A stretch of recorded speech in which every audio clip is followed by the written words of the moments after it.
This is Analytical Media. We are a consortium, a group of therapists, college professors, academics, and well-published peer-reviewed authors.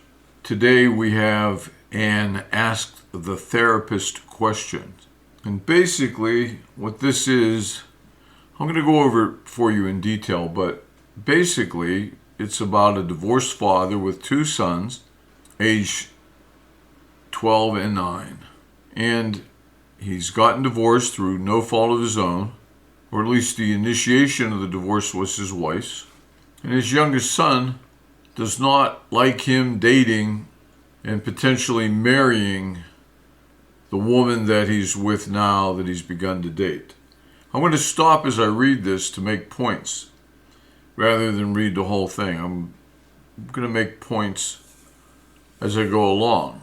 Now you have the whole story, basically, and the details will fill in our opinions on how to handle this, because he's asking the question, should I respect my son and not date?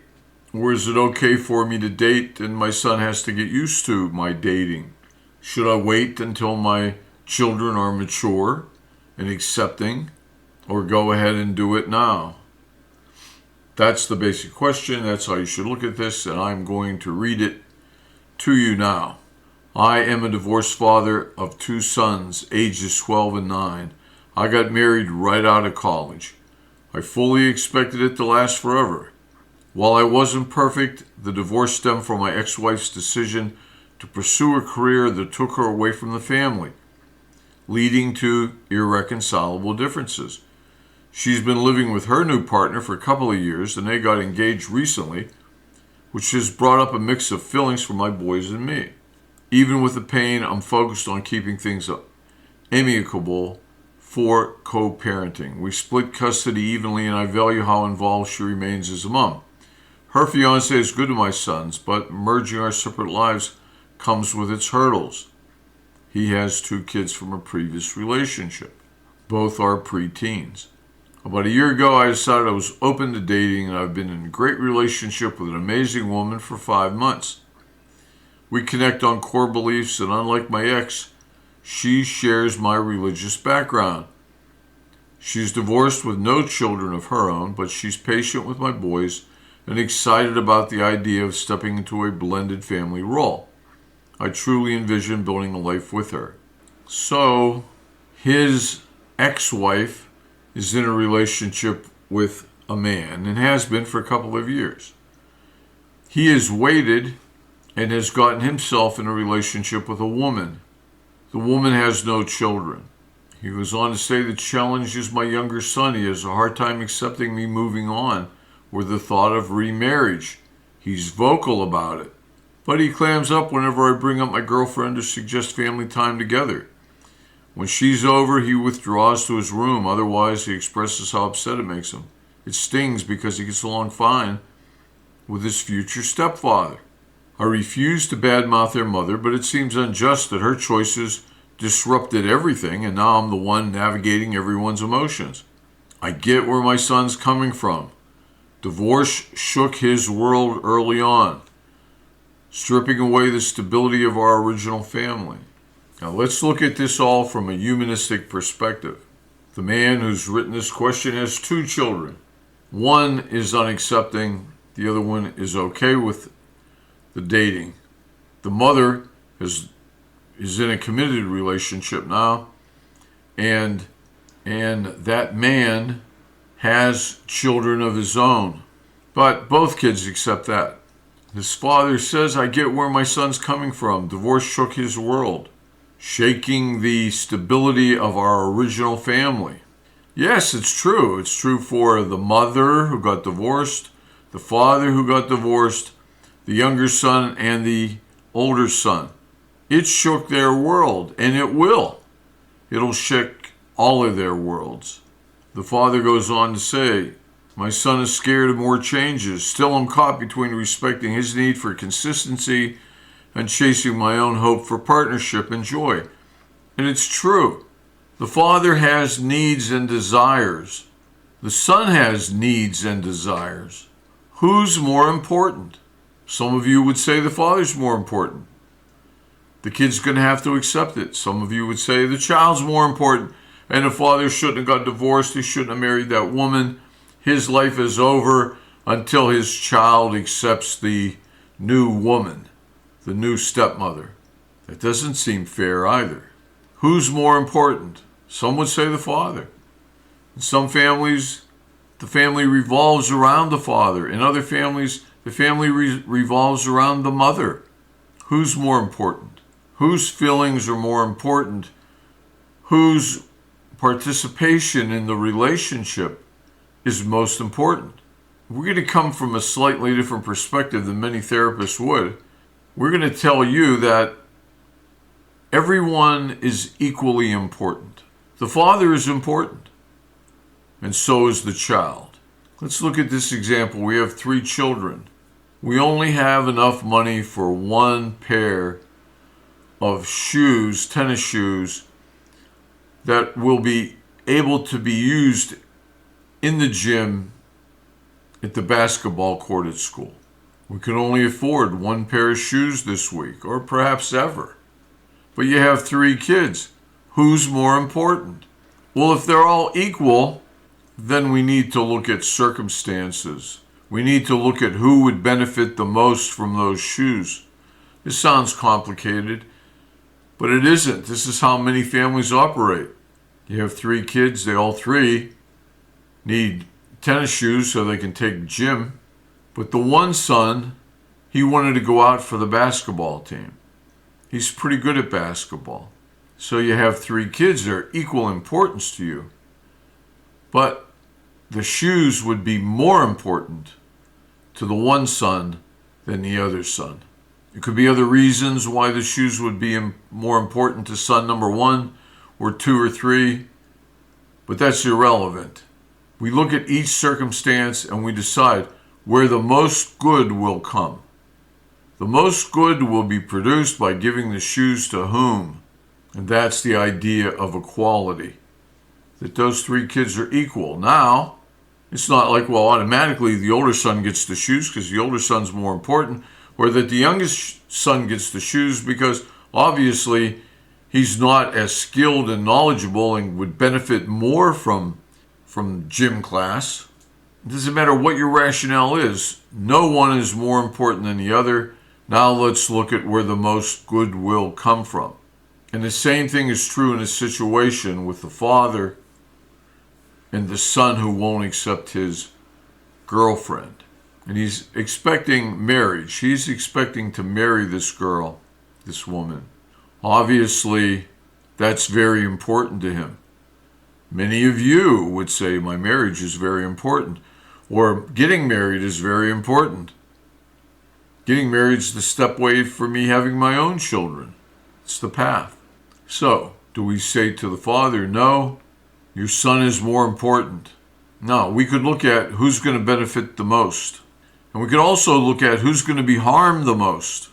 But we are stating emphatically that the father is no more important than the child, and the child is no more important than the father. We believe that that is the very definition of family. We're a family. How many people in your family? 6. How many are important? Well, 2, the mother and the father. Or 4, the children. It's irrelevant. It's ridiculous. It's asinine. You're all equal. Which one would you pick to die if you had some killer came to the home and said, one of you must die? Who would you pick? The father because he recently got demoted at work, the mother because her house isn't tidy enough and she can't maintain a steady job, the younger child because he can't do as much work as the older child because he has more experience in life and lived longer and thus should die quicker. Be a hard decision. You know why? Because you're all equal. Is that not true? Well, kill little Bobby. No, that's not right. That's not right. We love little Bobby as much as we love Mommy, and we love Mommy as much as we love Carol Ann. It's the idea of equality, which exists. And if it doesn't exist, it's in the minds of those particular participants. They have made up their own decision, their own value system, which is oftentimes culturally based. However, it's always artificial because everyone in that family is as important as everyone else in that family. So in this situation, who's more important, Dad or little Bobby? Well, they're both equally important. Whose emotions are more important, little Bobby's or Dad's? They're equally important. Who should lose and who should win? Well, it's not going to be based on how important little Bobby is or Dad is because they're equal. They have equal importance. So we've got to look for some other discriminating factors like how hurt will little Bobby be, his relationship with this woman. Who's going to be hurt the most? Who will benefit the most? Those will be the discriminatory factors as we determine who. Are we saying little Bobby just doesn't like the idea of this woman entering their life more seriously? Or are we saying that little Bobby is going to be seriously harmed psychologically because we've had him evaluated and we know for a fact, we've been told by these professionals, that he must not have a woman brought into that home, or he could go into a shock or a coma or become schizophrenic or whatever else? Or is it just, I don't like it. I don't like her so much. Not a big deal. Then we look at the harm, which doesn't seem to be much, in which case, I don't like her so much. You know, the perfume she wears, I don't like it too much. It gives me funny feelings. It doesn't smell right. Ruins my appetite. Well, it's not much harm. And we look at the harm of her not coming into the family. The dad says, hey, this is the love of my life. I may never find another woman like this. I went through the pain of losing my first wife. I don't want to lose this woman. This is a very valuable woman to me. It'd be awful for me to lose her. So then we have a lot of positive for the dad and a little bit of negative for Bobby. So the most good is right there. There's the most good. Think of it like a mathematics formula.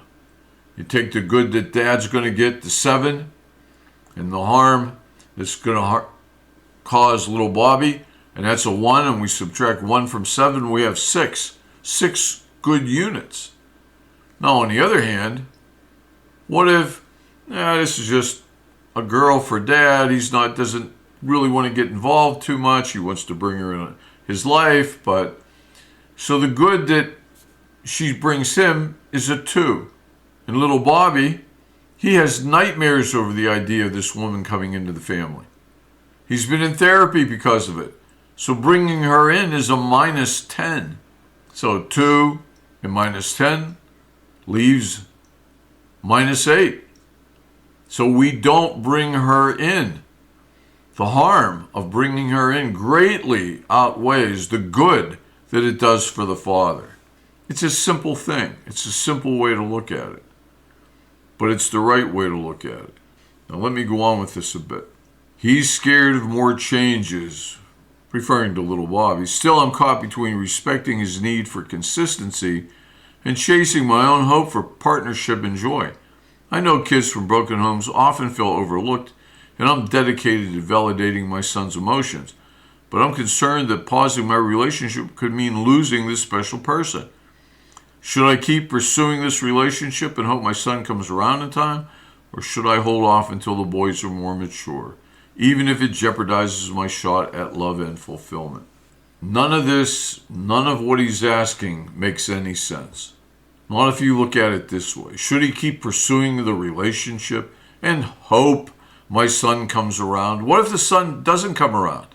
Doesn't come around until he's 18, 20, 48. He may never like the idea of you being remarried. Who's more important, dad or the son? Should dad give up his life to help his son? To appease his son? It's not that complicated. You're a family. But to put this in perhaps even better perspective, from a humanistic point of view, let's point something out here. The son has a relationship with his father's girlfriend or friend. He has a relationship of some kind. They say hello. Maybe she buys him a gift for his birthday. They have some type of relationship. Maybe she says bye when she leaves. Maybe they've played a game together, a board game. Maybe they've ridden in a car together. They have some sort of relationship. But, and again, this comes back to cultural norms, cultural expectations, cultural beliefs, which are all nonsensical. If the father marries this girlfriend and the girlfriend then becomes the stepmother by law of little Bobby, has she moved from friend of the family with a limited relationship to mother, a rule maker? She makes the rules. She tells little Bobby when to go to bed. She tells little Bobby who's the good political candidate, what's good for him to eat. She determines all those things. So let's say on the 18th of June, this woman was a friend of the family. She was the father's girlfriend, a friend to little Bobby. Limited, distant, but a friend. And on the 19th, they get married. Bobby's father and this woman get married.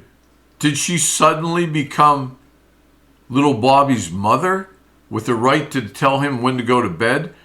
Does that make sense to you? Is it possible that on one day she's virtually nothing to him, and on the very next day after the marriage, she becomes his mother? She can do everything a mother could do. No, that's ridiculous. Now, you might believe that. You might know people that believe that, like, well, that's your mother. This is your new mother.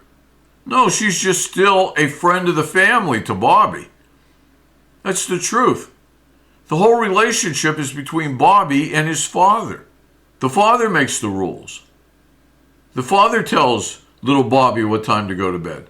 The mother must always recognize she has very little relationship with little Bobby and should not act like this controlling human being, like the mother. Little Bobby is not her child. Even if she adopts him, he's still not her child. She has to earn that. She has to develop a relationship with little Bobby.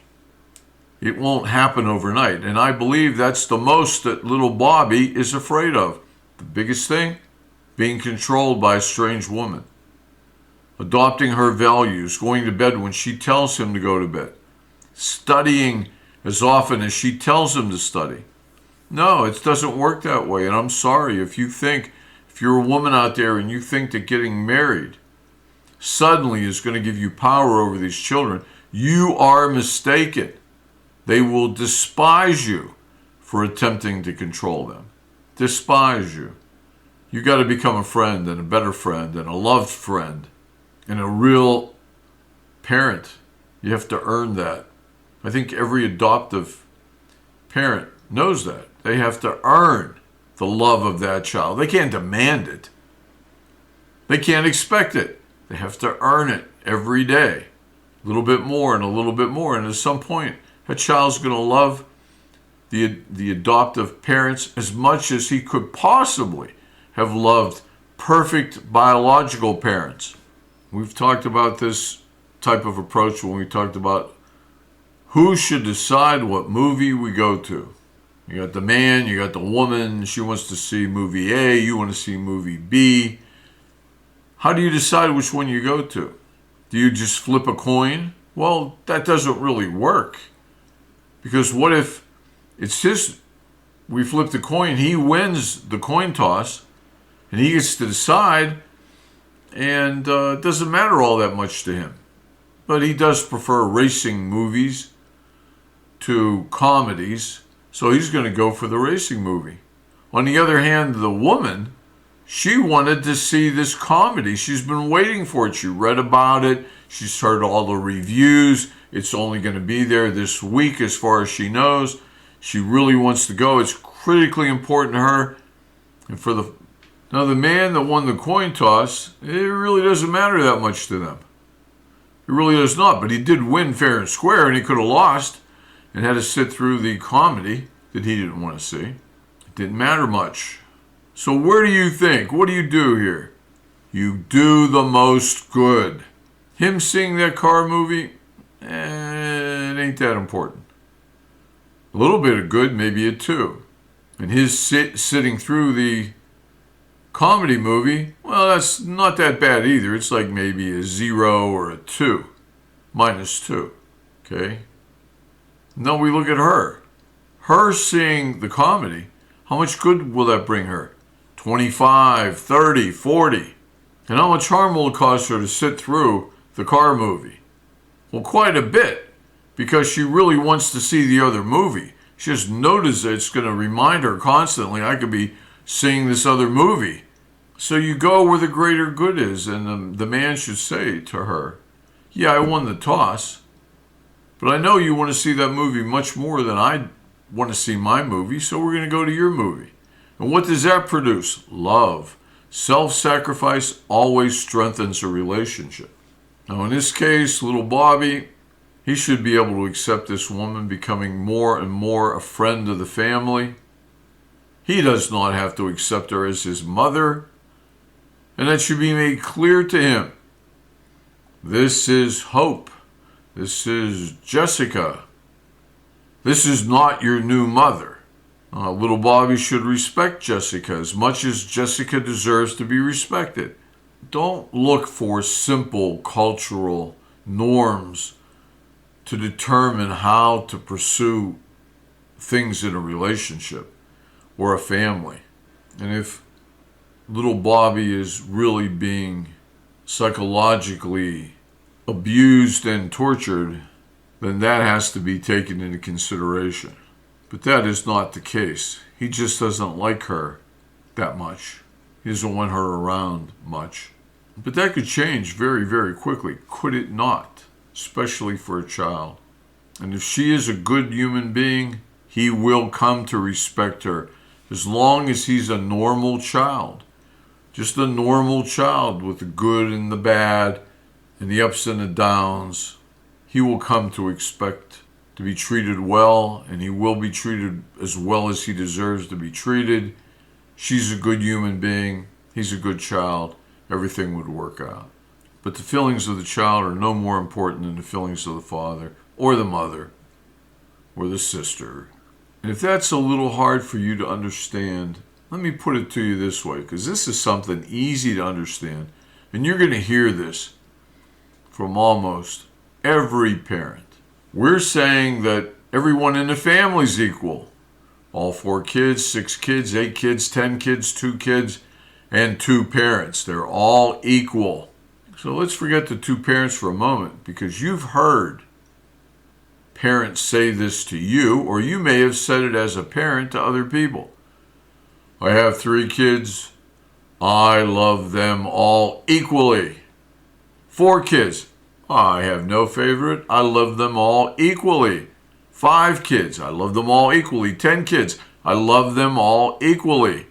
Was it hard to believe? They're all equal.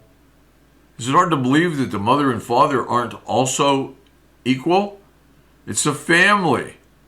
Most of your family you accept as being equals. Can't we throw the parents in? Doesn't that make sense to you? This is Analytical Media. We hope we've brought some insight into your mind.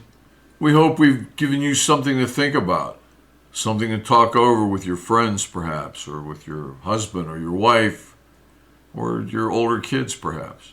Please subscribe, like, put a comment, and that will help other people. That will help this video being seen by other people. That's how it works on YouTube. You want to help other people? Like this, share this, comment on this, and it will go out to more people. On that note, we hope everything's gone well for you and your family and your friends. And we will see you soon as we post another video. Thanks for becoming a member of our community.